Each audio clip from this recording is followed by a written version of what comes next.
So, are we here? Well, it's good evening from the studios of Radio FM 88. You're actually on the stream now, simulcast. You can still listen to the radio, or you can go on Alexa, ask Radio FM 88 Australia, or play Radio FM 88 Australia. But now that you're online on Facebook and YouTube, it's Radio FM 88 Australia. Fantastic. Otherwise, you can go on to X, Radio FM 88 Aussie. Afterwards, the show goes on to Spotify, iHeart, Apple, and Amazon. And without further ado, I'm going to leave the Southern Hemisphere and hand the reins over to these two ladies in the Northern Hemisphere. Well, and it's a good morning to you girls. Thank you. Good morning. Delighted to be here again. And I just simply still have got such a buzz out of the Northern and the Southern Hemispheres are beautifully connected. And I have a fabulous guest today, Penelope, or Penny. She's in Mallorca in Spain, and her topic today is going to be conversing with life. And here we are in live on a live studio. Off we go. Penelope, welcome. We go. Thank you, Pauline and Jeff. So lovely to be here with you and your listening community. It's a real honor. Oh, where are you? Go on, Penny. Okay, so let's get started and converse a little bit with, what do you mean by conversing with life? Aren't we here just doing whatever we're doing? Do we have to be talking about it? talking about it. Yeah, well, we constantly are, isn't it? Like, I do think that life is always inviting us into a conversation. You know, I think it is, whether it's the breeze you feel on your skin, or the morning that comes, or the conversation you don't want to have. That's all about stepping into a conversation, like a missing conversation. Can we turn up and be really present to what is needed for that connection? And it could be a conversation with ourselves. You know, how am I resetting? How am I feeling? How am I feeling resourceful in this moment? Or with others, you know, whether that's our loved ones, the people that we work with, their communities. What are the missing conversations? What are the conversations that will create something spectacular and innovative and creative? And then it's the earth. I think I love Thomas Berry said it's the great conversation, the conversations with the birds and the trees and the nature, wider nature. And so there's an invitation there always. And some people have very, very incredible powers to communicate. We see that with the telepathy tapes, or we see that with animal or plant communication. So it's there. It's always inviting us in. It's just paying attention to that. And I'm curious about that. And I created Earth Converse because it came out of a long history of my career. I say long, you know, like that's. So I started up in sustainability. I went into leadership. And it was a threshold where I had led a very clever team in the UK about regenerating an area in West London. It was West London's biggest business park. And it was like, how do we regenerate that? And experts from, you know, all different fields. I had my iconic, you know, urban planner, Peter Hall, at the time. There was a financier, there was an environmentalist. They had a huge team, and we created this great strategy. But what happened is that strategy was 3 boroughs or 3 councils, 3 areas, authorities, and it didn't really fly at the time because of those leaders would not be able to converse with each other in a way that really they could listen and be present and hear different points of view and co-create something. So that was my point, was like, right, I'm going into leadership and I'm going to help leaders have the conversations they need to have. And then, so I've done that. And then increasingly, I realized that it is about the wider conversation with Earth. So that's what I'm about. So let's chat. Well, it reminds me a little bit when you talk about the 3 leaders of the borough councils that are not having the conversations they need to have. It's like giving birth to say or speak the unspoken. And then we get into a whole new world of that which is unsaid, but it's actually very present in the room, in the unspoken conversation that's taking place. Oh, yeah, it's so true, isn't it? And you know, where the courage, like actually, and it's a felt experience, isn't it? You can feel it, like it's not being said, or from what you know, and there's a stirring in you, and it's that moment when you notice that, and it's where you actually make the decision and the courage to say it, and for sure other people are feeling it because we're energetically linked, right?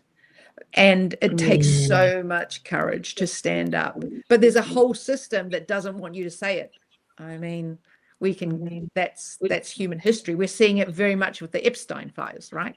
Epstein files, you know, like to stand up and speak out takes some doing. Wow, that's just one example. I imagine. I don't know what's in the Epstein files. I'm not even concerned too much. What's there is there, and what's done is done. But that's me being very pragmatic about, I don't have that great a deal of interest, but I do get that there's a whole world of unknowns. I think I'd Well, rather essentially, leave yeah, them Charles there. Eisenstein, I love his writings, and he wrote recently about that actually it's the biggest things than, you know, Kennedy being shot, but actually what it's unraveling is the system behind it, and also the things that have been kept out of our knowledge, like telepathy, or the things that go on, or what we, you know, like actually what is, you know, communication with other beings. So Okay. there's a whole unraveling of that. And he also says that, you know, there's part of him in us, and that actually if we go into that black or white or things like that, if we can't elevate that conversation to actually look at restorative justice and actually look at the world we actually want, so it's Dreaming the new dream. Yeah, exactly. That's what we have to do. We are Homo imagines. You know, we've got this incredible cognitive ability. Yeah, that's a term from Bill Pelkin's partner, Janine Haugen. But I love that. That's it. You know, we can do that. And yeah, where other beings can do that too, in terms of anticipate. We've seen that in Pavlov's or plant medicine. But yeah. That's a great way of looking at that which nobody particularly wants to look at. It's a part of us that we don't want to look at. Yeah, we're And all when one, right? At the end of the day, it's all parts of us, Yeah. you know? So I think that, yeah, I think that's interesting. That's a really hard pill to swallow, though, isn't it? Yeah, definitely. I have to say, my take on it is that money came out of nowhere to finance Mr. Epstein, and the honeypot traps are always set by state-sponsored operators. We've seen that with bloody James Bond, or, you know, every country has it. I mean, and I told him about the French where they blew up Rainbow Warrior. It's all state-sponsored. But somewhere along the line, Yes, they've actually gone and controlled various sectors of business and religion and politics to the point that what would be normal common sense is not, and even the judiciary, it's not coming across as common sense, and it's been subjugated to manipulation to the ends of, well, that's the issue. Who's really benefiting from it all at the very end? And my feeling on it is that it goes to a little country there in the Mediterranean that seems to get away with a lot of, genocide. That's my take. Where are you saying? I'm saying that if we're going to name the country, I'd say Israel is benefiting from the fact that what happened with 1,200 of their indigenous people, to the fact of over, 40,000, 60,000 across the world were taken out. That just defies imagination, and the fact that the world didn't step up and step up. Yeah, and that's continuing. Yeah, and it seems to me that they were the people who can make the decisions were compromised. And obviously, for England and the ambassador for Australia and the ambassador for Norway all stepping out and resigning. The former Prime Minister of Norway stepping out, being arrested. The rabbit hole seems to be this chock-a-block full of people who've been caught in the honey. Yeah, something supporting that system, isn't it? Like it's something that, it's the collusion, isn't it? I mean, I remember a wonderful, phrase from one of my, what do you call them? Supervisor in terms of coaching leadership. What are your areas of collusion, delusion, collusion, illusion, delusion, and I think that he goes, ask yourself that daily. And I think that that's really powerful, because it's how are we under illusion, put the wool from our eyes, and actually are we colluding through our non-action or our action? And that's at an individual level, and it's a systemic level, isn't it? There used to be an ad on TV from McDonald's, and it was about kids. And, in the playground, and we'll take you back to your home at Riversdale there, and there might be like a school of about 50, and you might be coming home, going to lunch, and they say, let's play King Orsini or Red Rover or something.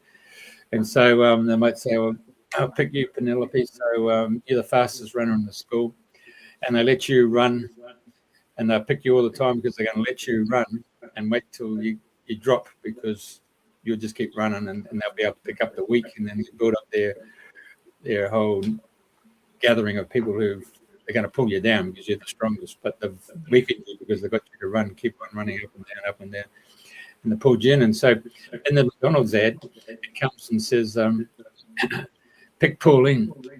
Why? Because her dad's going to take us to McDonald's after the game. There you go. Yeah, like this. That's all tribal, isn't it? Yeah, it is. And yes, it is. But we want our freedom. We want connection. We want to desperately belong, and we don't want to be cut out of the tribe. And we've got this and we keep ourselves small, and we don't want to speak up, and we want to True. And I'm listening to all of you talking about people who've been compromised, and they've been colluded. And to me, how can you be compromised if you're just being you and you're being human? There is no compromising with being human. And it's just the manipulation and utilization of shame, that somebody doesn't want something to be seen in public. Well, what's the difference between being seen in public and in private? It's a big question.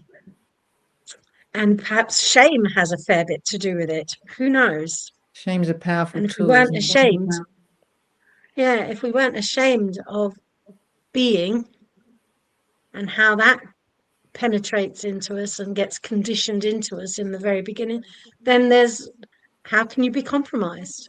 It's not possible. Yeah, I do think this is like how we are on this earth, aren't we, as unique individual beings, and we're all one.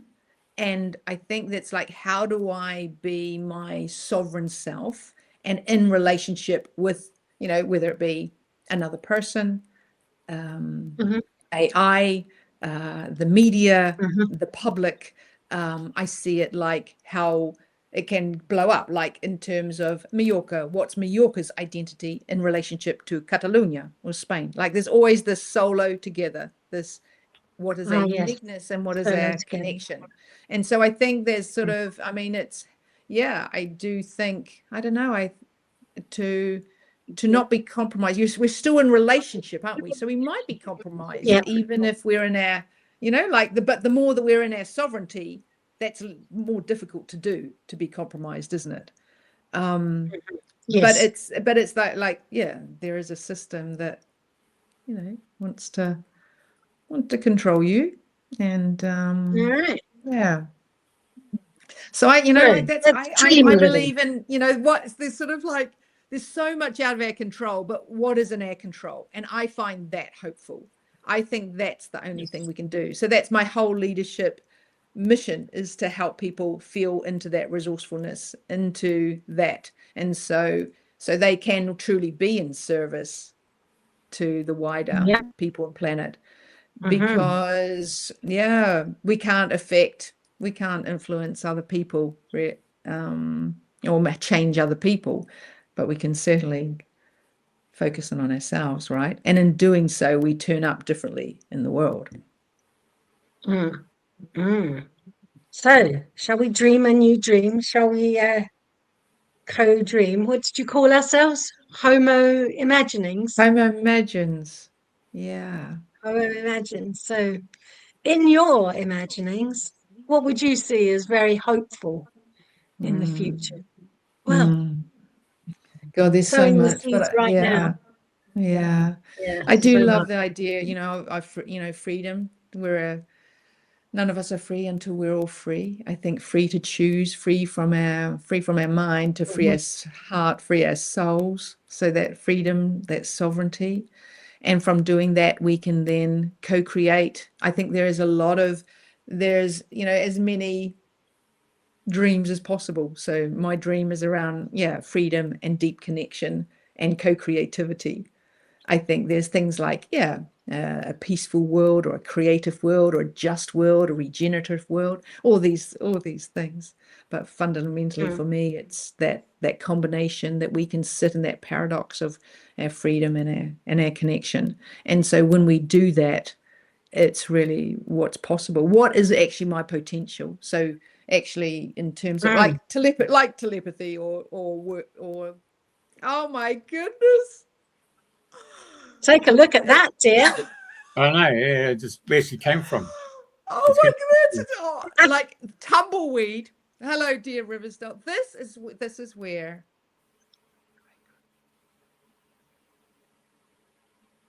It's actually, Okay. Oh my goodness. I went back to New Zealand like two Christmases ago to see my mum, and I went to I had to go in, and I went to that shop, that Foursquare, that's the bar.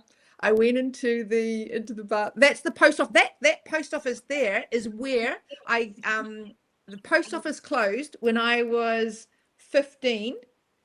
And I remember the impact it had on our community. And that got me into sustainability, because I believed that there was sort of one little decision and all the knock-on effects of what it influenced, because the older people could no longer, you know, they didn't gather there. They had to go to the bus to the next town. And so I was just like, wow, one of those decisions makes all that impact.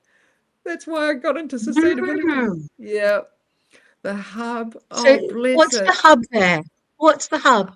Well, I'm not too sure, because I haven't been there for a long time, but it looks like All mission right. training, global disciples. There you go, in the middle.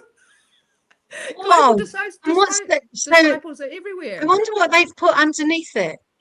It's Brilliant. something railway or brilliant. But So this is your hometown. This is where you were born and grew up. Yep. Wow. Dad was a vet there, and actually it was so lovely, because when I turned up there, because I went to go and see the cemetery, I went to see where we used to live and everything like that, and and I went in, and the supermarket is one of those, now it used to be so full and abundant, and now it's one of those really depressing sort of abandoned was kind a of ones. military But the station. person that Dad Yeah, yeah. worked with was there, and it was just such a lovely moment, just a lovely, like, of course, Viv was going to be there just randomly with her children, it was just lovely. Yeah, the petrol station. I mean, this is, used to ride my pony. The school, that's the fire station. Oh goodness. And down that road is the school. So where we used to play, Red Rover. So down Down there. here, this is where you went to school, is it? Yeah, on the left-hand This is side. amazing. This is our primary, Left-hand That's it. side. Keep going, Run Jeff. it. We're not there yet. Yeah. But we used to run around, like I look Here, here in Palma, This is and your there's just, school. that's my school. Yeah. Isn't that's amazing? That here we are with all this technology, I know. and you're in Isn't it Spain, I'm wild? in England, Jeff's in Australia, and we're looking down a road in New Zealand. This is phenomenal. So AI does some kind of work, there are some benefits out there. There are some benefits. And I'm that's so fun. it's exciting. It's exciting to see the school that you went to, primary school, both primary and secondary. Oh, and my niece, so she was born here, and she was like, "What? Where do I belong?" And Mum goes, "Like you're Mallorquin." And she goes, "No, but I'm not, am I? Because she knows she speaks Mallorquin and Castellano and English, but she goes, but I'm not from here, because she feels it. She knows, with her friends that they have got roots here, so she was really keen to get some photos from Riversdale going, like finding that connection in New Zealand. Yeah. It was really sweet. Wow. Like, where do I belong? Yeah. But now I'm actually funny because you see where I've come from. I rejected being in a small town for so long. I moved, I moved to Queenstown, which is the cool place. I went to Auckland, I studied in Dunedin, and then Auckland, and then lived in London, and then lived in Trieste, lived in Rome. So these bigger places for anonymity. And then I find myself in a little pueblo called Pushpunyant, it's like a sacred bowl here in Mallorca. It is just charming, but it's a tiny little village. And I've returned to that and feeling that sense of community. And I don't even speak, I don't speak the languages really. And I've been able to connect through, through turning up in community, whether that be, doing mountain running with others. My friend and I created this trilingual theatre for the kids. I take them on vitamin nature walks or something like that. So yeah. What's the name? It's called Pushpunyant. I'll put it in the chat. Pushpunyant. Yeah. So it's lovely. Jeff can find that. So yeah, where you are in the world. And at the moment, I don't know. We have like the almond. So it's February, but it's the almond blossom is out, and there's a lovely story of the almond blossom, because there's the myth of the Moorish king married a Nordic princess, and so she missed the snow in January and February, so he ordered that they plant almond trees across the island, and so there she could see the white snow, the white snow of the leaves. So it was blossom snow. Yeah, so it's just beautiful at the moment. And yes, and actually there's a strong wind which actually makes it, some of the blossom sort of actually go on the ground. So that's a lovely yeah. Wow. There we go, isn't it? There we go. Pushpunyant. And it's under a beautiful big mountain called Pushta Galazzo. And there we go. You can see it at the background. Yeah, that's it. And so it's a very, it's kind of sacred site. The Ayument, Yes, the Torrente. That finally we had some rains, and we've actually had some water. Yeah. Well, you've been here, Pauline. I have been to visit you there. You have. Yeah. Brilliant. Yes. And all that walking that we did. You do like a good walk. Do you remember? Yeah, that Esquerra Yes, walk. my feet do. Yes. Yeah. That's Oh, a very wow. special place. Yeah. No, Mallorca is really lovely. Yeah. Yeah. And also the alioli, looking at the food, and that was the alioli was where I was first A lot of chips introduced there, to isn't it. there? With Yeah. mm, Yeah, it is good. Yeah. very simple oil and garlic, really, wasn't it? Yeah, it is. Yeah. It's really delicious. Yeah, that's his Wow. plant. Oh, so we've had a trip down your Isn't it? school days, Yes. your Lovely. and Connecting now our here you worlds. are from, What was that? yeah. I What did said you we've say? had a trip down with Jeff's help down to your when you were at school, Yes. your growing up days, your early Yes. years, your early Yes. And now imprint. my early imprint. Well, that's where we Yeah, met, didn't we? At the early this imprints is in where you and Scotland. I met. Yeah, the Which Kingdom is, of it just Folly. reminds us of those fundamental years can, influence us, and we can make a choice of, releasing. You had Manai here on on the last week. Mhm. So, where we release that and reinform with a memory, a vision that we want to keep. And so that's empowering, right? Yeah. Well, I love that it was so joyful for me to sit because even though we've known each other for so long, I haven't looked at, well, the primary school that you went to. This is a treat for me. Yeah. Oh no, this is Mallorca, isn't it? This is Yeah. back where you are now. And that beautiful idea of blossom, almond Mm. blossom creating the snow. That's Yeah. very quaint. Very, very quaint. Very So what are romantic, you isn't it? doing these Yeah. days? Yeah, What am I romantic doing? and quaint, and I love it. Yeah. What am I So what are doing you these doing these days? days with Moonai? You're working with Moonai, are you? Yeah, so we met about 3 years ago, and it was a lovely synergy. And we would walk and and talk and what have you. And she came on one of my experiences called Solo Together, which is like a micro vision quest. It's a little bit of my tradition is in the background of vision quests, which is the little bit of the walkabout in a way, is that it's Mm-hmm. what humans Ah. have always done is to for their own inspiration, connection, and belonging, they detach from day to day and they go out into the wilderness, solo, fasting, to bring in a vision. And then they come back with their gifts and and they come back to the community. So I do that. I do a little mini version of that. And Munai went on that and she said, what you do is very, very simple, but very profound, because it is actually just inviting people to be in silence, in solitude with nature. And so Ah. so she had an idea. So she with it was called Gateway to Your Essence at the time. And then she went into this original intelligence. So she's brought a team together and we run these retreats. So I bring the nature-based leadership perspective. And so, like, for example, our next retreat, which you talked about, is about release. And so there Ah. are ways that we can co-create with nature to help us release.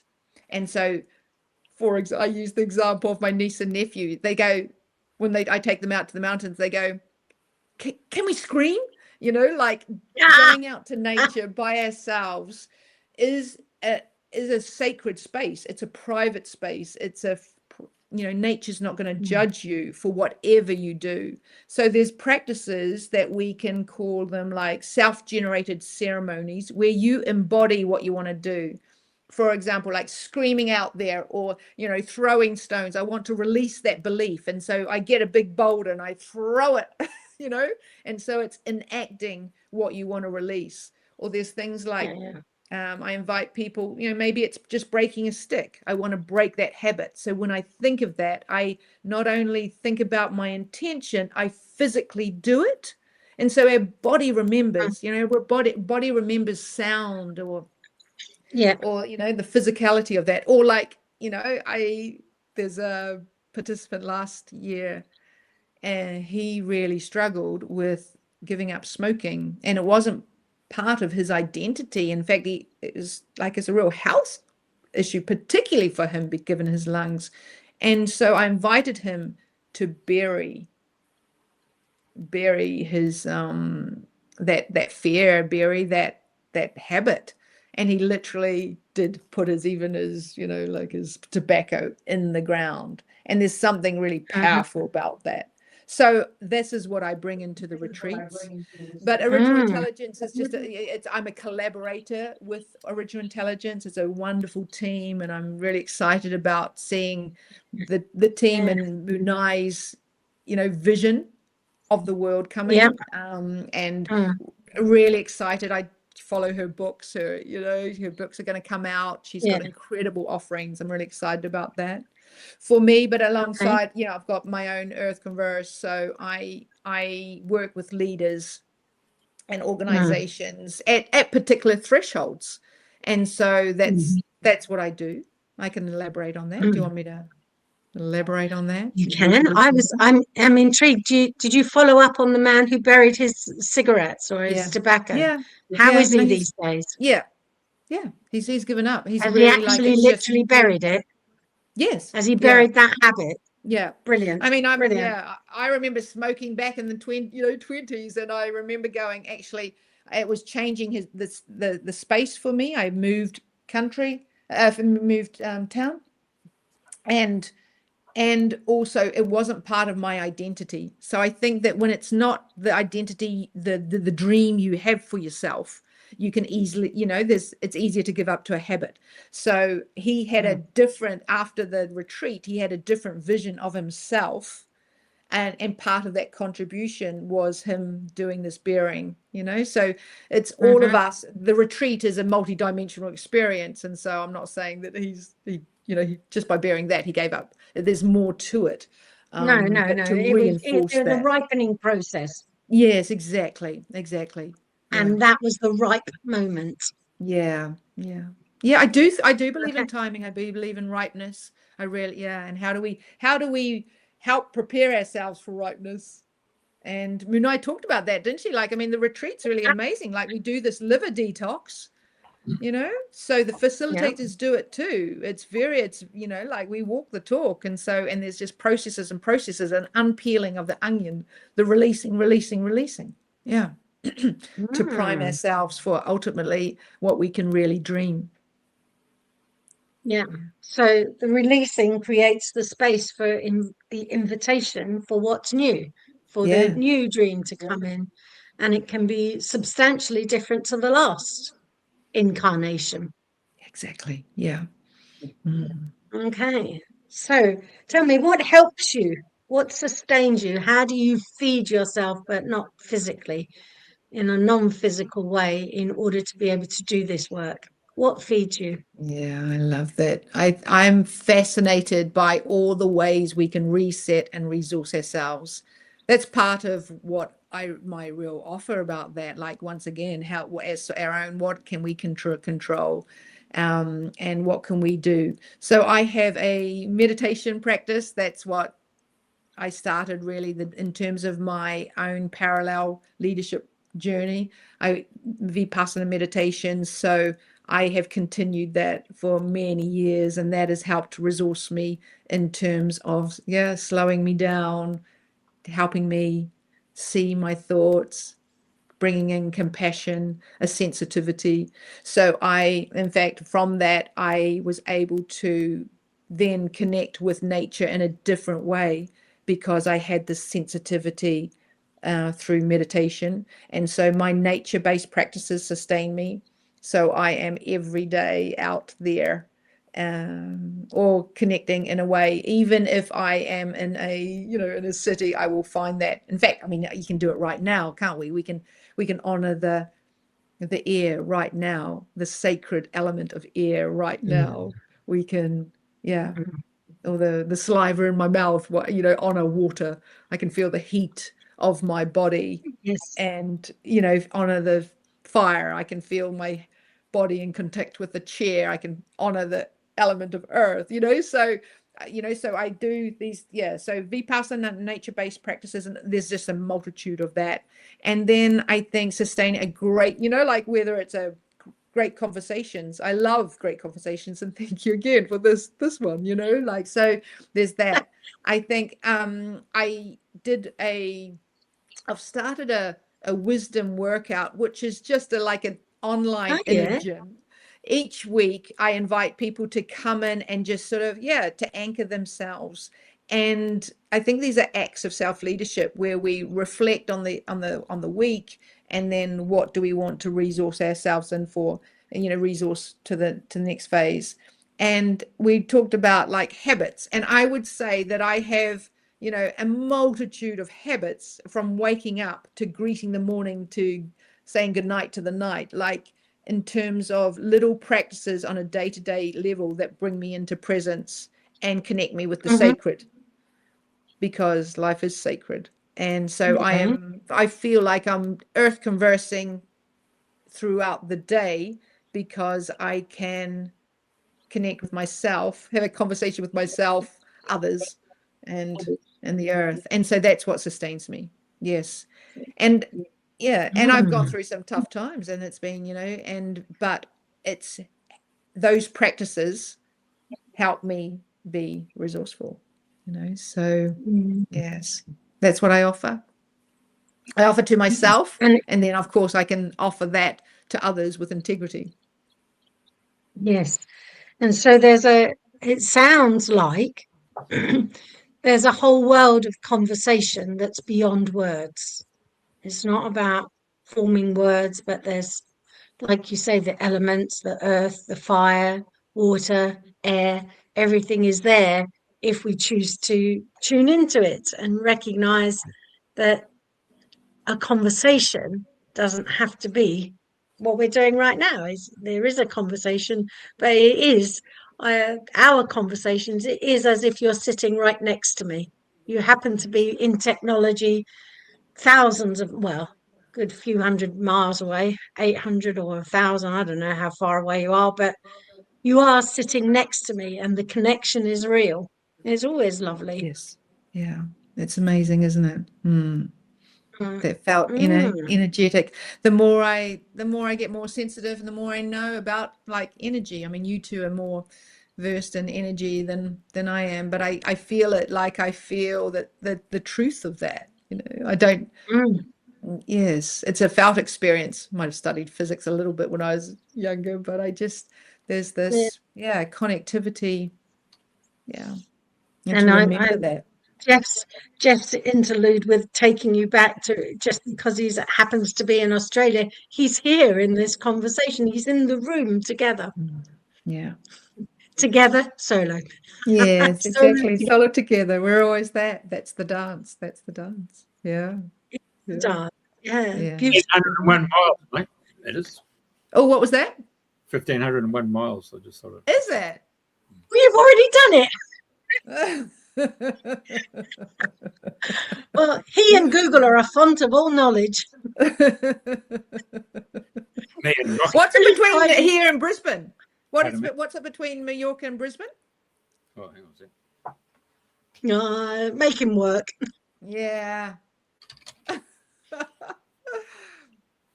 take a sip of my olive tea while I'm 1 day, 2 hours. Wow, look at that. Incredible. Yeah. So you could be there how many hours? 26 hours. This time tomorrow. That's direct. Oh, yeah. That'll be either with Emirates or Qatar. Airlines. Yeah. Oh, I'd love to go and see Mum. Yeah. And one of the things I like about Radio FM Australia is that it is a community radio station, but it's the world. The whole world is the community pulling together. And this is just a fantastic example of we can be in 3 different countries and still very connected. Behind me, there's a picture of Glastonbury, the tour at Glastonbury, again, another sacred site that just beams and pushes out, I think, beauty and love and silence to the world. And it's become a very important place to you, right? I've grown very fond of it, yes. Yes. I really do think about these, like people in place. And I like the idea, somebody said that if you really resonate with somebody, it must have been a past life as well. And I like that idea. Could be. Yeah. But our connection, how do we connect with the place that we're here? And I mean, you were talking about your dream, and it's really interesting. It is. It's like at our doorstep. And so that's the thing, isn't it? What can we do with ourselves and with what's right here in our world? And that will have a ripple effect, of course. And opportunities here, where we can have that local but global reach. I mean, that's phenomenal. Yeah. And since we've been talking, I've been reflecting on my return to my father's place and my mother's place. My sister was there recently to see. It's all derelict. It's a very, very solid little cottage in Ireland, and the same way that in my father's place. And again, that's a fairly substantial village or town, but he lives outside of it, and there's a mass of distance between people. But there they all are, everyone. The mother used to say she used to come back to London for anonymity. Yeah, sure. I get it. I really do. Yeah, I get it. And I just wanted to introduce into the conversation, both you and I have a great love of poetry together. We do. Rumi and John O'Donoghue, Anam Cara, many others. So this is something that between us we have shared quite a bit of in the past. And I'm just wondering, do you have something spontaneously that instantly comes to mind when it? I love that. So poetry. Yes, I think poetry, I like, it's the conversation with the soul, isn't it? So Yes. Yeah. So, and one of my things I do quote, there's sort of two quotes that guide me in my leadership. Is like, don't seek for love. That's a Rumi quote. Don't seek for love, or don't seek for X, whatever it is, but seek to remove all the barriers you've built up against it. And I think that's my own sort of leadership philosophy. There's also the quote of, between right doing and wrongdoing, there's a field. I'll meet you here, which, goes back to what Charles Eisenstein said about what we're going to do, like, how do we elevate the conversation? How do we really break out systemically from that? I love that. Yeah. John O'Donoghue's The Book of Blessings that you gave me. Yes. I love that. But I do have one. I will quote one. So okay. Oh, go. Okay. I've been on something. Who are you if not my world? I breathe in and you breathe out, and our hearts beat at the same pace. Isn't my soul purpose here just to love you unconditionally, unashamedly, boldly, and to turn up as if we hadn't never seen each other before? And I know I hurt you in my ignorance, and I'm humbled as you spin around in the grit and the gold, and how you never shy away from any thought or feeling that I may have. And even if I pull away, not quite believing in the magic we can co-create, I will not abandon you. I will not abandon us. You are my light, my shadow, a mirror to my soul. You are my one true love, dear Earth. It's really gorgeous. It's just gorgeous, and it just flows from you effortlessly. It's an absolute delight. Thank you. You could be at Stratford-on-Avon. Wow. At the Swan Lake. What was that? You could be at Stratford-on-Avon at the Avon. Thanks. But doesn't poetry, I mean, this is the thing, like, I remember, is it Maria Popova, when Trump got first elected, she did a sort of like a slam poetry thing. It's like, because you can't, it was sort of, you can't talk about it in a way, but poetry does find those words, doesn't it? and it's a way of expressing. And I love haikus. I love that simplicity and cutting to the chase. Yep, the haikus. I think that's yeah. Oh, my sister just is watching. She's in Sydney, making some magic there. You tell your sister we're the Finn family from Te Awamutu. Oh, there you go. No? Oh, yeah. Whoa. Yeah. So the family's coming together. Oh, I love it. Beautiful. You know, you could get your poetry and you could jump onto Sumo. It's the AI website, creates music. Oh. Yeah. Because that's at the moment, you know, when you hear the story of Elton John and Bernie Taupin, I mean, that's a book of Yes. The concept there was Bernie was the one who wrote the lyrics, which is really poetry, and Elton just had the ear for putting the composition to it. So, well, that's missing with you is your next leap of faith is to go to Sumo and then speak to your poets and then poetry. Of course, it'll bring the different forms of music in there. Okay. Wow, really? Yeah. SUMO, sumo, .com? Well, .com, I would say so. Just jump in it. I'll have a look when we finish. Just find Sumo. Wow. Yeah, like you just have to put in a beat, boom, boom, boom, you know, like 4/4 common time or whatever. Amazing. And it'll produce the music, and then you put the different instruments. But you know how we had that chat last week off air, and I said, just if you're going to do it in 4/3/2. 4/3/2. What do you mean? Okay, 4/3/2. Ah, yes, 4/3/2. Yes, 4/3/2, is that a magic number? Yeah, well, actually, it's a frequency. Original, I know what you mean. Yeah. And of course, I can't remember if the Italian or the French had 4/3/2, and the other one had 4/4/0. So I can't remember which one it was. But the Americans took on board 4/4/0. Yeah, and I think that was because of Rothschilds. Goodness. Yeah. Wow. And it had something missing to it. It wasn't able to resonate. There's always a mismatch in it. And you know, one of the things I've always wanted to do is to put my poetry to music, and I've not been able to find. Well, there you go. Jeffrey, do you know that she's got her poetry? Has Pauline talked to you about her poetry? Yeah. Well, there you go. A little bit. Yep. Yep. Now, while she can talk for England, she doesn't really talk much about the poetry. It's Michelangelo. A book. It's just sitting there waiting, right?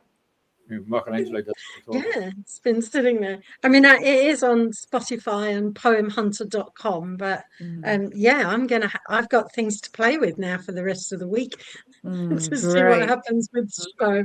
Brilliant, brilliant. It's another great joy to have invest in. Fantastic.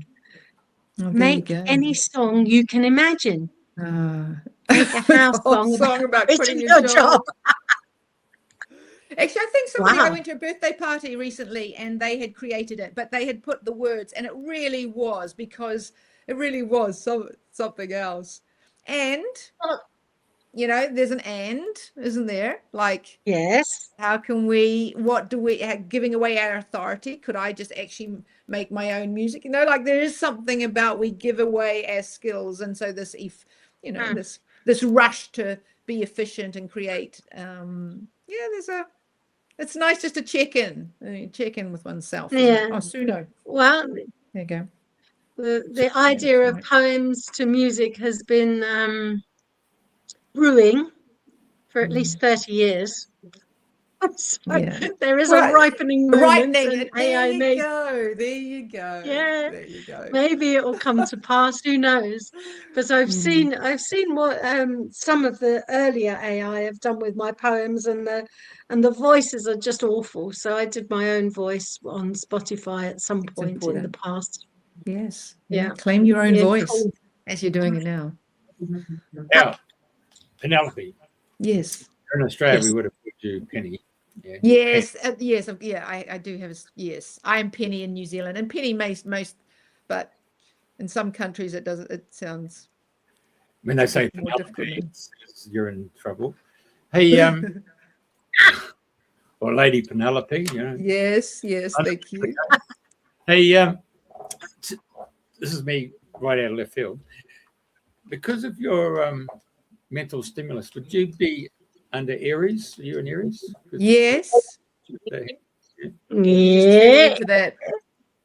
The second Yes, I'm one an Aries. is your love. What's your love language then? Is it quality time? Yeah. Ooh. So you got What five else love. you got? No, you got your five love languages, but Yeah. acts of service, gifts, touch. Yeah, words. Words Yeah, of quality time. Yeah. Mm-hmm. What makes you say that? No, just because last Wednesday we had our American show on, which is on a Wednesday morning, but it's actually Tuesday. It was 7 o'clock in Florida, and the guest we had was a guy called Brent. He was an engineer at MIT. I'm getting I'm getting the feedback. Have you got to speak? I have, yeah. It might be mine. Yeah, it's coming. Yeah, so he went 6 years MIT, AAA's. Anyway, he got into writing the first website for Sony PlayStation, and then he got into gaming. But when he got into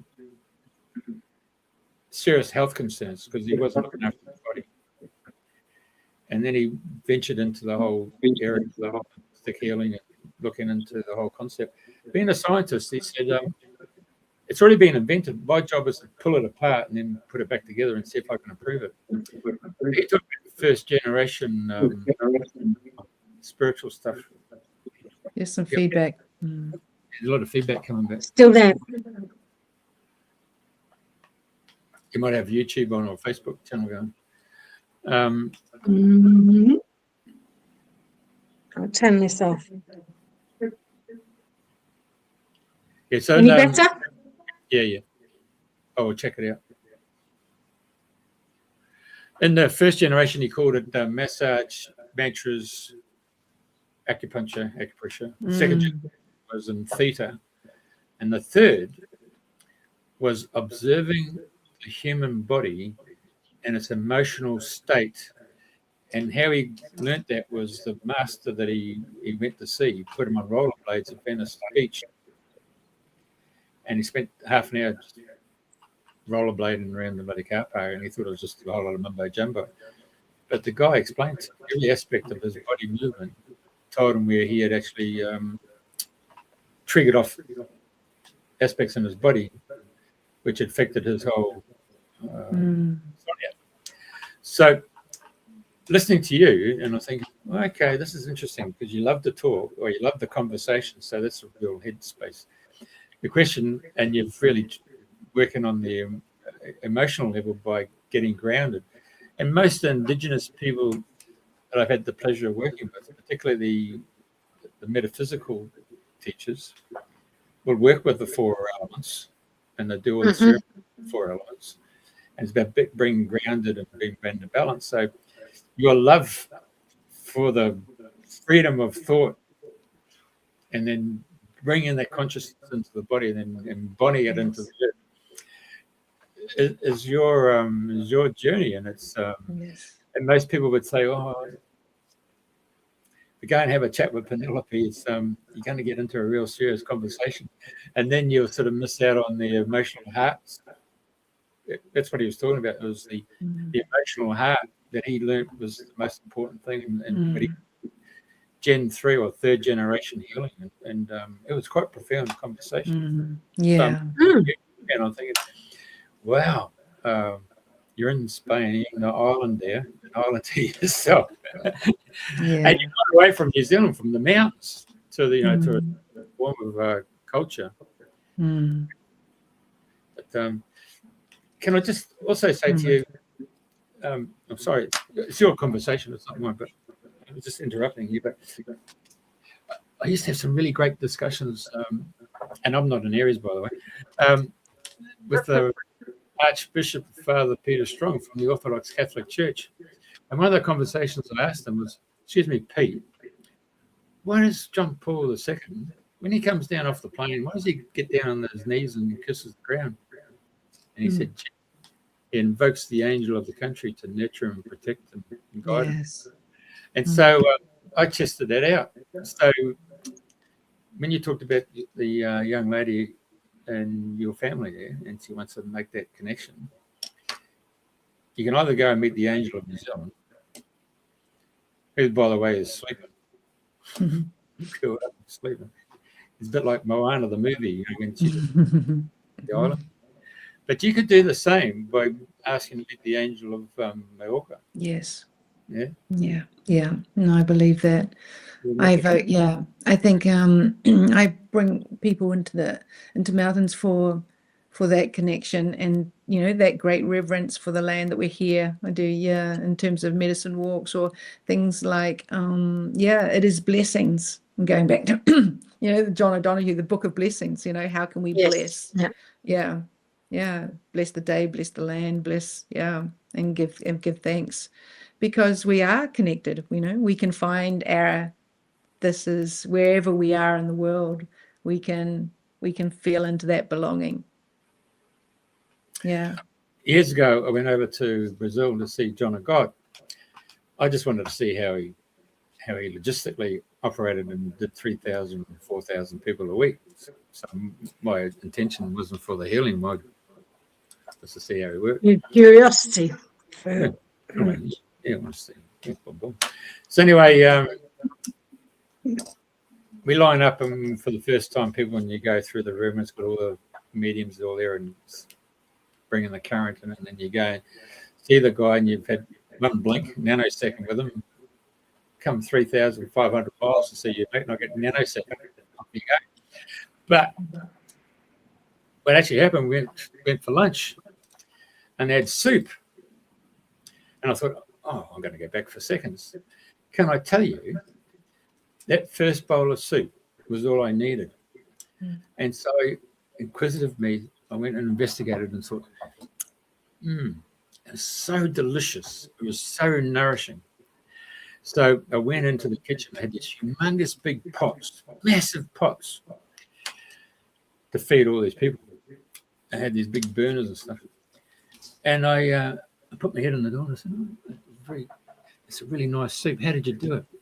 Oh, you better talk to this lady over here. So I went and spoke to this lady who was a guide.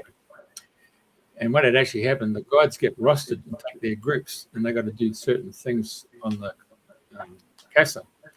And her group, their job was to go and peel all the vegetables for the soup. And they were told to get all the vegetables and put them outside on the grass, on the lawn. And they all had to step around and hold hands, and they had to bless. Yeah. Yeah. Wow. And the fact that they were giving up their energetic thing for the benefit of all. Yeah. So they did that, and then when they peeled them all and then they put them into the big pot, the ladies in the kitchen, they said, shh, shh, shh, out the door. And they got around in a circle, and they held hands, and they said the blessing for the of the food as it got cooked. So generally speaking, when they were handing it out, it all came from the position of the frequency of love. Yes. So when you imbued it, you were filled with, you were just filled, and it was so delicious. So delicious, yeah. Yeah. So there's, the old days where used to hold hands, and I don't know how many people do it today. Nobody really does it really, because you're all having TV meals and stuff. So around the table, and you say a prayer for the food that you've been given. So there's something to be said for blessing of the food, because there is an energetic alignment with what you're about to eat or what you're about to drink. Yeah. I've had it. I more and more I feel into that. Like, I think that I believe in spirituality. I've always, I've been a sort of an atheist and agnostic, or I haven't really been a believer, but the more and more that I get into this sensitivity, I do think about, like, either my connection with spirit, like actual conversations with spirit. And I just see this reverence, this sacredness, and I think that any moment you can connect with that. And I think that's incredibly resourceful. I think it is an act of self-leadership. I think it's an act of being a citizen on the earth. I think it's yeah. Thank you for bringing that in. Well, for the next retreat, you can put in it. Yeah. Well, Well, with Munaya, in terms of the love that Melania, I'd love you to have Melania on the show. She's the functional nutritionist, and you would love the conversation, Pauline. That nutrition vibe would be great. But she, the love poured into the food is just phenomenal, and we feel it. Yes, Pauline, but that's book it in. Book it in. Go on. Yes, Book it in. Melania. Book it in. Yeah, I have a space next her. Book it, Dana. Book it, Dana. Yeah. Yes. Hey, Well, I've been doing 3 times it is. Great. I've never been. I remember going up. I was looking at my grandfather used to come from there, and I went there and to they're called Forest, and somebody said, "Oh, you're going up to Findhorn," and I had no idea what it was. So I've actually never returned, but it's a wonderful site. I've got lots of friends here that have lived in community there. Up in Forest. Yeah. Is that Findhorn there? Yep. Yeah. Have you been, Pauline? Yes, I've been. I was there as the gopher. The gopher. What do you like? Yeah, there was a friend of mine. She was on a seminar there and I came to accompany her. And in between all different lectures, we would meet around the tea table, and I'd be given a list of things to do, and I'd have them done by the time they came back. And they said, every seminar needs a gopher. And get this done and get. But I had a beautiful time. I remember being here and the wind and the cold. But it was just fabulous. It was great. Yeah. Yeah. So the reason I brought this up is a continuation of the subject with nature is with the Caddies and Doreen McLean and Neil Abercrombie. Those 4 of them came together to create that. Yes. Was working with the elements such as the nature spirits and the devas, and working with Pan and working with the elves. That's a really story in itself. Yeah, sure. Yeah. And there's some extraordinary things that the elementals will do in order to increase the size of your pumpkins and things. In the early days, there were some phenomenal stories. And of course, Michelangelo knew Peter Caddy very well. Yes, I recognized this place. Yes, yeah. There doesn't seem to be so much, the last time I was there, so much attention on the food and the growing and the connection with the earth. A little bit more. Findhorn Press, Findhorn Music, they were part of that initial David Spangler. He was the second generation. He came in and he sort of brought a lot of that stuff in. This is a meditation room. It's built underground to the point, they've got the earth on top. Room and all that. But gorgeous. The sound is very dead when you go there. The tone is so earthy. It doesn't get the resonance going. But anyway, so there's no echo. It's like a natural anechoic chamber, is it? It's just dead. It's so weird. Okay. Yeah. I don't know. Yeah, dead or alive with that with that container. Anyway. So that was really interesting. So what's the other one? Talking to the mountains. We played the Hall of the Mountain King. Yeah. I mean, like people talk to their dogs, why not talk to, the mountain, the rock, yes. I think in terms of how do we be in connection? What is possible? What is to loosen up our own sort of rigidity of what is and what isn't, and just I think engage in that, sort of more beginner's mind conversation, and feel into the reverence for life itself. Yeah. You pluck flowers? Do I? Yeah, do you go around plucking flowers and create an arrangement? And put them in my hair? I do love foraging. I have learned, I've got this wonderful woman here, Uta, and she's taught me about foraging. And I think that's a lovely connection, very natural connection, because of the plants that are so accessible to us that, and then, like collecting them, identifying them, eating them. There is evoking that wildness and that sort of connection with the land in a really beautiful way. Isn't that what food? Often, medicine will be your food? Yes. Yes, it is, isn't it? I mean, yeah. And the diversity when, the wildflowers. And Pauline, you've, taught me this as well. We talked about that on my podcast. I had a podcast called Earth Converse podcast, our conversations and relationships with the earth. And even on your session, it's like your nature will prepare us for the next season.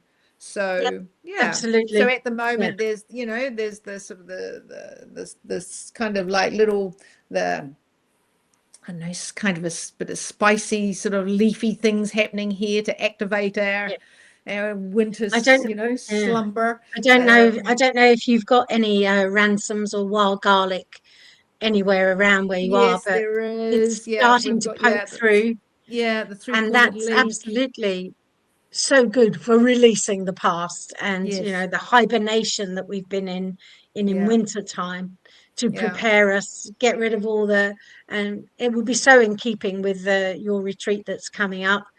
And it's one of the most favorite things that I do, and I know precisely where they all are in Sussex, but a little bit higher up here, we have to wait another month or so for the wild garlic to be properly through. So and I remember listening to this podcast. There's this podcast, and this person in New York City, and she's foraging. So this is the thing. It's like it's a beautiful connection point wherever we are. What is possible? I love it. Yeah, and often those plants are overlooked because they're not seen as they're in the wild, or they're on the hedgerows, or they're just seen as weeds. The dandelions, for instance, they're coming. The dandelions are coming. Sure. I noticed Penelope's wearing black, so winter is still around. It is. It's actually, yes. It is. It's kind of colder in my house. There was a beautiful day yesterday, so it's at that sort of like it could go either way. Yes. Yeah. Still got the polo neck on.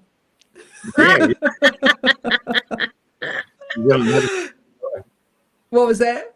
New Zealand habits are hard to die. Yes, and I'm black. Yeah, that's true. What about you, Pauline, with black and white? Yeah, I'm half in, half out. Not sure. Is it what it is? Harlequin, black and white from the north. It's not quite Harlequin black and white, but it's close. It's close. Yeah. Decision making time, one or the other. Yes. So yes, I have. So we've got the retreat of Original Intelligence coming up. That is only part of my work. So I work with leaders around three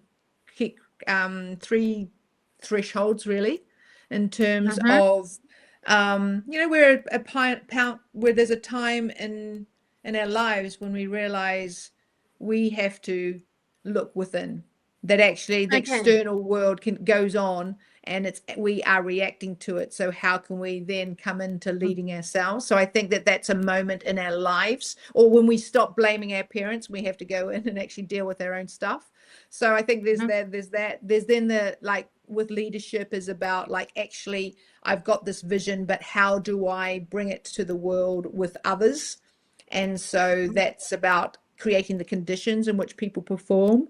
And that's, I've been doing that in a way with Munai, walking alongside her, going from the vision to for her to go into a wider space and be that, that leader. And then my other one is about leading big. So that's when we decide to come into our vision. You shared your vision just before, Pauline, about creating the community for system of natural life. So it doesn't actually have to be big in scale necessarily, but it's actually you are called to do something. This Earth Converse, helping people connect with themselves and each other and the earth is part of my leading big. Munai's with Original Intelligence, that's her leading big. So there's just moments in our threshold where are points of reflection, and they are points where they take courage and we need new skills. So I just sort of work with leaders at that point when it's like I have to make a leap. I have to release the identity to move into another identity.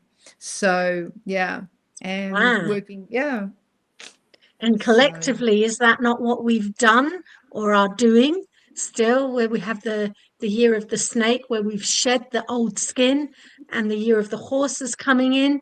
That's a very we're pivotal here moment.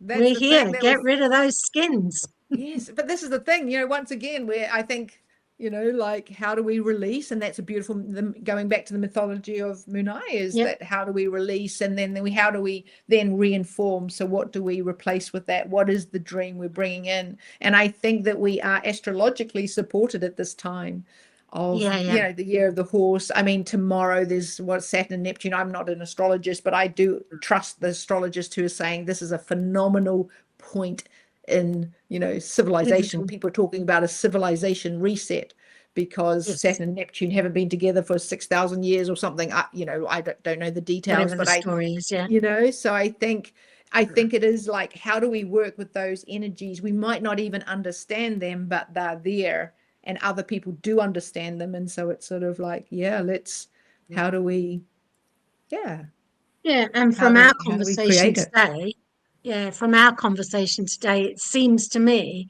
that what you would advocate in how to navigate those is to go within, be more quiet, connect with the elements, the earth, the fire, air, water, and recognize that there is something more magical, more reverent than our imagined ideas of who we are.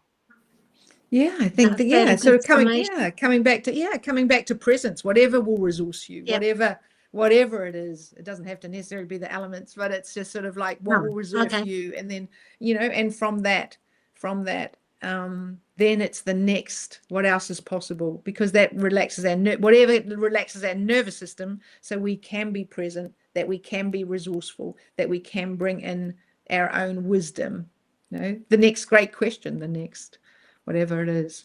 Do you do any sweat lodges or saunas? No, but I would love to do that. I would love to do really that. You're in the wrong country. But hop on a plane, darling. It's also a great metaphor. I mean, we use that metaphor in terms of, I run a trust circles and things like that. Like, how do we create that environment in which we kind of sweat? And what are the conversations that we really need to step into? So it's a good metaphor as well. But there's also something about what our traditions, and and what feels appropriate, not cultural misappropriation, and just what feels right for me. Hot mineral pools on your island? There's no, there's not. But there's I think whatever it is, you can create a space for it, right? Like, what is the environment that will help you with that container? Like in Mallorca, we have it's because they brought down the carbon down the hill, there's actually circles in the forest, and these are where they stored the carbon, but they're perfectly stone circles. And so I naturally I take groups up there to be in circle, to be in ceremony, because that's what's been created. And so utilizing what's there. Yeah, they're amazing. Is that created naturally, or have people actually positioned the stones there? Yeah, Which one? human made. Yeah. Oh, human intervention. Storing the carbon, but but it's but there's a lineage there. There's a that's where the communities were. That's where the carbon footprint. Yeah, true. A double entendre. Yeah. Wow. Yeah. So, when is the next retreat? What are the actual dates for the one that you've been talking about? April something. Oh, so this is nice. So this is the Original Intelligence retreat in April, 15th to the 19th of April. 15. So there's there's 5 of us, and so it's, and you've got the website there, haven't you, of Moon Eyes? But like I say, I am, one of that's one aspect of what you're doing. Yes. Yeah, 1 of 5. Yes. So I just love that you've interviewed her, and then you'll have Melania, and maybe I'll get the other 2 here to convince you to. Yeah. So Melania's the forager, is she? No, she is the functional nutritionist. Yeah. Functional nutritionist. I can put you in touch with the forager too. Have you had a forager on the on the website? She came from North Carolina. Oh, great. That's lovely. Well, she got up at 4. I imagine that there's different plants to forage in America than there are in Mallorca, for instance. Well, we've had Trish McCormick here. She's a forager. She goes out early and she gets in and gets all the different plants, but she makes tinctures out of them. Yes, tinctures. Yes, wonderful. Yeah. There's so much wisdom, and I think returning to that. I think particularly in the age of AI, where how do we come back to there's a basic like the basicness of and these traditions. We have to look after our soul. Yeah, and we have a connection with people that forage the Melissa or laurel or horsetail, and they boil them all up in copper pots, and they go back to a medieval way of alchemy, and it's all done, they're distillation, so they gather the vapors and of the boiling water with the herbs, and they just connect through a spiral connection, come down, condense them down, and they're all water based, so there's no alcohol in them. And there you've just got the pure potent information of the plant, and that's what we tend to use. Wonderful. And that's an alchemaic process that's from the medieval times. Oh, but I just met Lauren when he was in Greece there. He's the main for there's an organisation in Australia called Happy Herbs. Lovely. That's fun. Yeah, they've got stores all around the place. So he's the major what would you call him? Chef.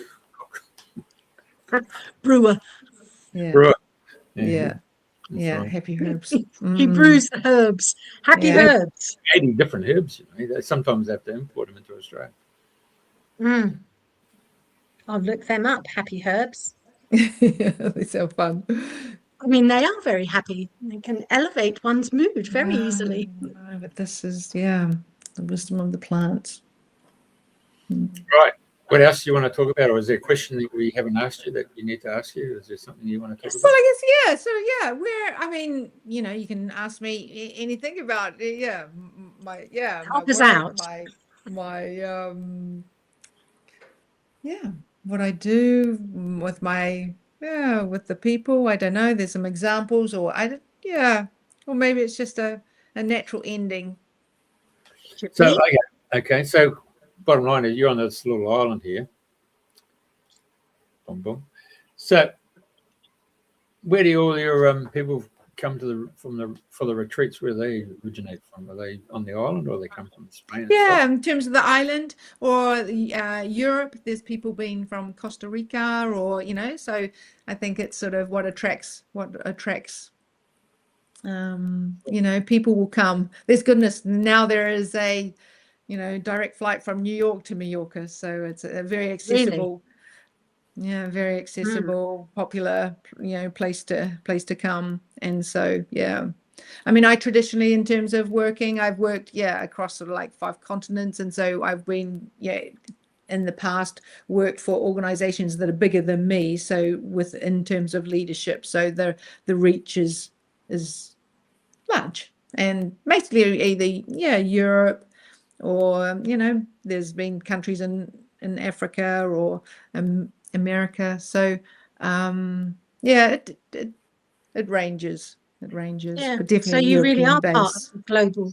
You're part of the global family, Yeah, the global family, aren't we all? Yeah. the global community that Radio Yes. FM 88 is all about. Yes. Community What a radio station. wonderful. Yes. Yeah. Big question I got to ask you. Big question. Mm. Where do you see yourself Go in on. 10 years? Where do I see myself in 10 years' time? It is a big question. It's a very good one. Yeah. Yeah. Yeah. It's a bit different for people like who work in the now, eh? Like, you talk to so many people I've met, and about being in the now. And when you're in the now, things just manifest. Yeah. It comes together. I think that's a very good, yes, like how do we have a clear vision? I do feel like I will be in community, I think. I feel like I'm very independent. I'm in independent areas, and so but I feel like part of that is to be in connection with community, like being actually in relationship.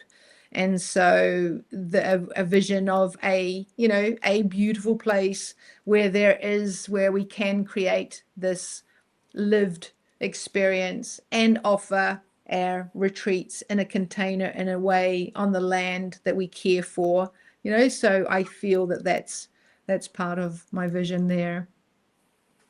Yes. The largest homeless market in Australia is single females over 60 years old. Yes. Yeah.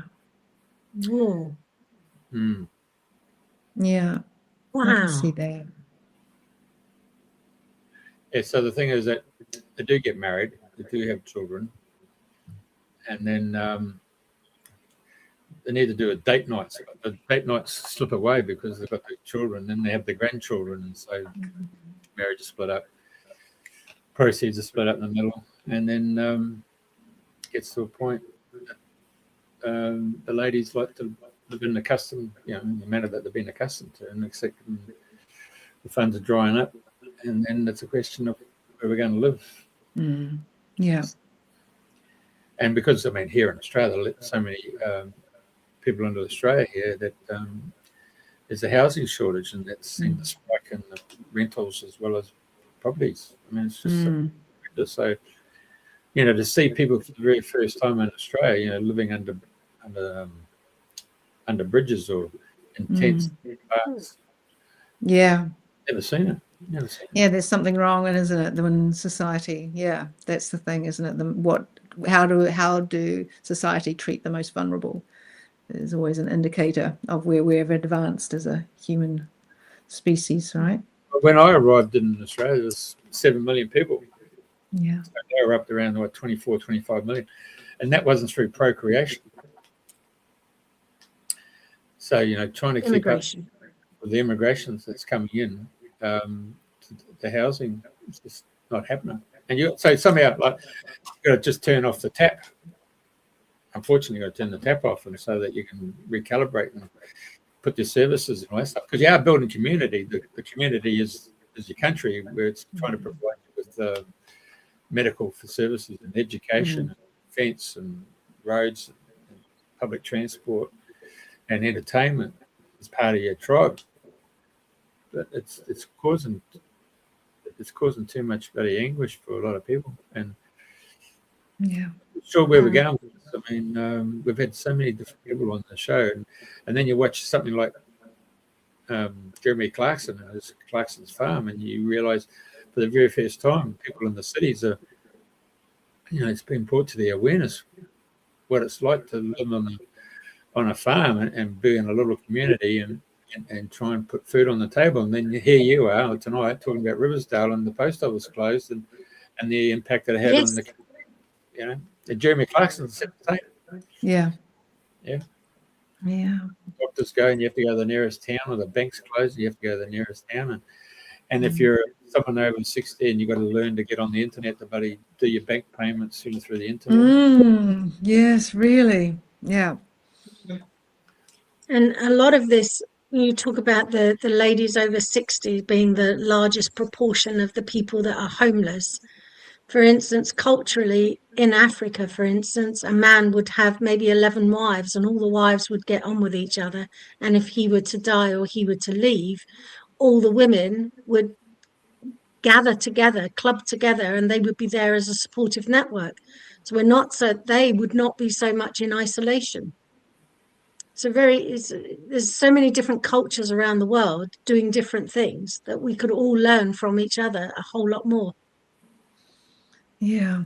Yeah, there are lots of models, and like what is it that we want, and what is possible. And when to be homeless is being in that situation, but that's pretty dire. And it's like, how do we then create containers to help people come out of that? And when there are so many resources, this is the inequality of that exists. And so here on the island there's like second home, third home, fourth homes. And then there's there's a crisis for either local people or it requires that a certain type of people can only afford to live here. I mean, that's a system that's not really working. That's not in flow, is it? That is not the dream. That's not the more beautiful world our hearts know is possible, as Charles Eisenstein would say. Yeah. So there are some fundamental flaws of that. You have a look at your community where you were born, and you have a look at New Zealand as a society. When did your mum dad get married in the 50s, 60s? Yeah, what were they? 50s, 60s. Right. So in the 60s there, a new married mother would get her cookbook. Everybody got it. It's number one. It's still the number 5 book. We've got the Edmonds cookbook, yeah. Everybody got the cookbook. Then the girls who just had babies would have the Karitani nurse. They have to go and see the Karitani nurse to get the baby weighed and see what the baby's like. And then there'll be play centre, or there'll be kindergarten, And of course, those young married girls, they would work and network together. Say, look, Penelope, can you look after my children while I go take Jeff off to the doctors? And so this whole little community of mothers all work together to create their community. And of course, I remember at Mum's funeral, I was given the dubious honour to give a talk about my mother. And I said to her, if any of those mothers ever said, Jeffrey Shaw, I'm going to tell your mother, I knew straight away, deep shit. Because they were their version of Windows and buddy texting, that was straight up. But you notice that when they work together and network, when they stepped into real estate, I watched them, and because the male would go in and get a property and try and get the sole agency, the female would go in conjunction and would share the cost. And the nurturing of building the community. So, and then you had, in Australia we have the Country Women's Association, and in the UK you've got something similar. In New Zealand, League of Mothers. So, those females really grew and created the community, didn't they? And the males went in and built the infrastructure. And I remember going to our football club, and all the boys, all the men, all the men turned up with their girlfriends and their wives, and they build put the footings in, and somebody had connections with bloody suppliers of padlocks or bloody windows and doors and stuff like that. So all the boys all clubbed together to build the nest. But the girls were all turned up, and they were all bloody bring out the teas and they bring out the sandwiches. And us kids, we'd be kicking the ball around, and that's how we got to know all our future mates who went to school, and then we built that school network. That's community, isn't it? Yes, so trying to gather that and bring that together in a world like Australia, where we've gone from 7 million to 24 million, and most of them have turned up, and we haven't had any cultural connection with them because we never went to school with them, because we just moved on or passed on to that part of that stage, because now you have your own kids, and then those kids then meet their kids, and then that's how you network. And then it's through sport. Australia through sports really brought people together. So, when you talk about community and you get your retreats, trying to establish that community and build it, it takes a lot of effort and a lot of emotional support rather than just a spreadsheet. Yeah, it sure does. Oh, you've covered so much in that. I think it's the sort of the archetypal of the male or the female. The male is sort of the focus, and the typically the female wanting to about connection, about weaving those connections. I think it is about how do we help people in community to feel in and to be integrated? How do we do that? What it takes to build community. I mean, you've been doing it here with the radio station. I mean, it takes time, right? And building that trust. And well, actually, in Denmark, in Copenhagen, they did this workshop, and everybody came in, and they were all different colors of the spectrum and all different religions. And the facilitator said, how many have grown up with a mother and father? Step over here. Okay. Who's grown up with just the mother? Okay. Who stepped up with a father? Yes. Who's stepfather or stepmother? Okay. Now, how many of you have loved soccer or football? Okay. And so what actually happened? Everybody then changed position. Who loves steak? Who loves vegetarian food? And these people would move from these little eccentric groups, and then moved around until the point.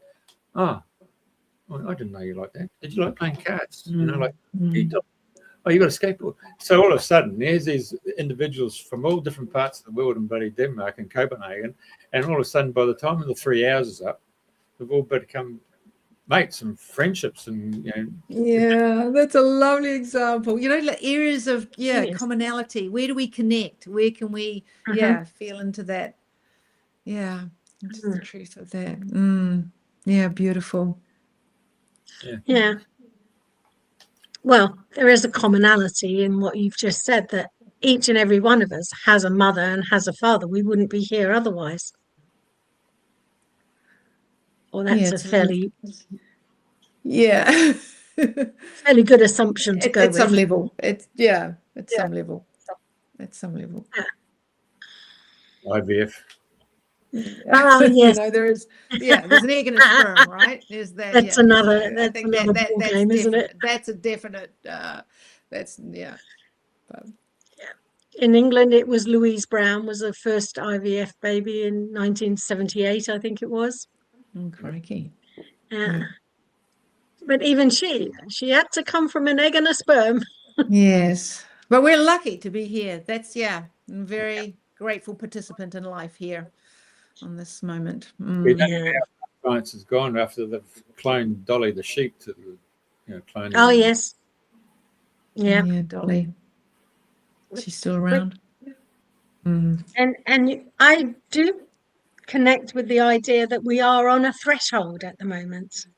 That you talked about the 3 thresholds that you look to in your leadership, but globally, yes, as a species, we're on a threshold of letting go of that which is no longer serving us. And you talk about the homelessness in Australia, or I see that in India or Israel. This is not serving the greater good of humanity, other than to move us away from where we are now and to recognize there is a better way.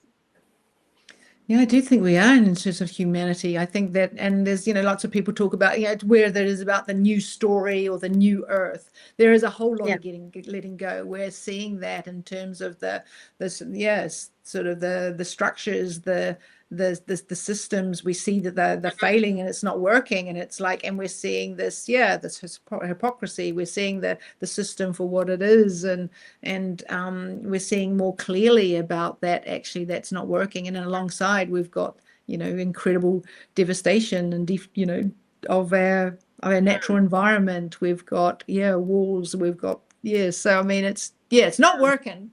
We could do better, class. Do better, said the teacher.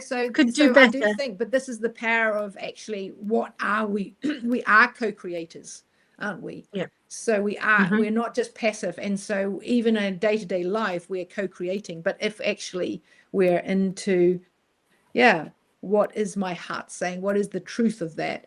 And what do I want to? How do I want to bring in my potential, my gifts, and how do we connect and co-create together, and what is possible in creating that movement of consciousness of humanity that's best. Yeah, I found that when it comes to conflicts, the conflicts are those of ideas, and if you like, ideas of how it should be. But what you're advocating, going back to the elements, if we find our common ground, we can move through any kind of conflict, because the common ground is greater and bigger than the idea. Let go of an idea. Yeah, and there's possible it's a really good idea. There's futures, isn't it? So there's a sort of plurality of that. It's not just one single idea. It's actually what is else possible, and so the acceptance of other ways of living and other ways of being. Yes. Right. I mean, it's come. I'll tell you what, I'd be based on the Mr. Epstein. I'd just go to anybody and say, I'll give you amnesty if you come forth and shed light on your role and what you've gone and done, and you see it's a dramatic process that takes place. Yeah, I mean, it will be interesting to see it unfold. But there are, we have to be accountable for our actions, right? Yeah, and and how can we learn, like in our personal life, when there's a crisis and there's what is the learning? How do we go forward? I mean, that is interesting at an individual level or collective level. How do we, rather than sort of that shame or sort of like once again. Yeah. Shame, now they've been compromised. And as Babaji says, there is no saint without a past and no sinner without a future. Yeah, I do, so let's get on with it. Yeah, let's get on with it. All right. Yep. It seems like an apt quote to be finishing up with. Yes. Thank right. you. Thank you both. Yep. No saint without Thank you for the trip down memory lane, and thank you my goodness for listening into this. And, and thank you for creating community. Thank you. Yes. I'm a conscious one of that. It's brilliant. It's so good to see you again, Penny. Yeah, same feeling. Yeah. Thank you very much, darling. Ciao. Yeah. Yes. All right. Bye-bye. Ciao, ciao. Ciao. Bye.